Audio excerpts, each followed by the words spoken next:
دا ستاسې چې کوم ورونه وې ستاسې ملګري وې ستاسې صدر صاحب او دا ملګري وې دا مو در راوستلي دي ستاسې امانت و بېرته مو تاسې ته را رسولی دی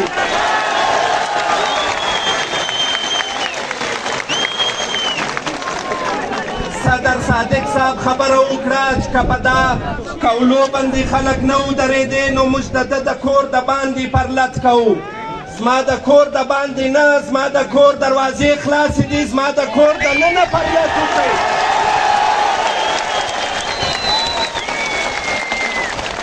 که خدای نخسته په دا پښتو په دا زبان په دا قول په دا فعل کې موږ غلط وو نو دا لونګۍ چې مو را په سر کړې ده په دغه لونګۍ ما وتړئ دلته مو راولئ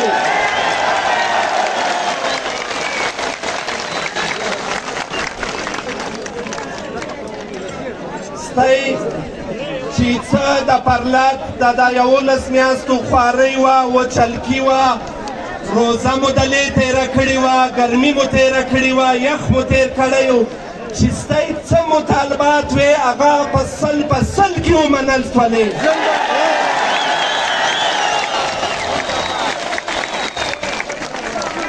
په هغې کې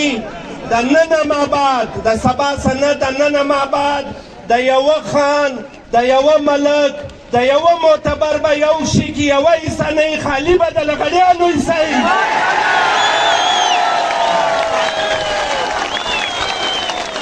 که د غویانو پیکیج دی خالي به د لغړیانو وي که د پسونو پیکیج دی خالي به د لغړیانو وي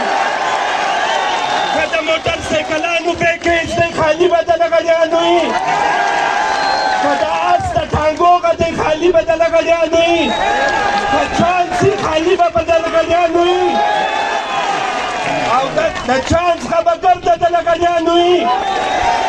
او د دې مابعد به ستاسې هره سلا د سرکار د لغړیانو څخه کوي د چمنو د باډر په بابت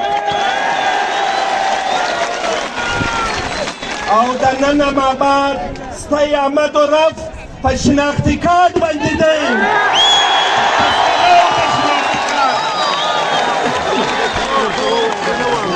تذکره او په شناختي کارت باندې دی او چې موږ کم زموږ ورونه عزیزان دوستان یا دا نوي ځوانان چې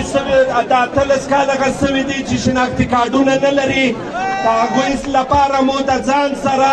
10 د نادره ګاډیانې راوستل دي چې په کور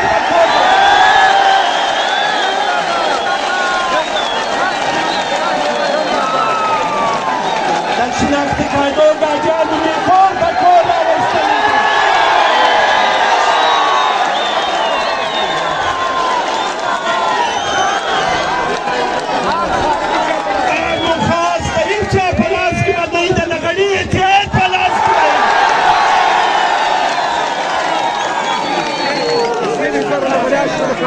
او ستاسې د خلکو راتګ په شناختي کارت دی چې څوک یې نه لري هغه د شناختي کارت په ټوکن باندې وراشي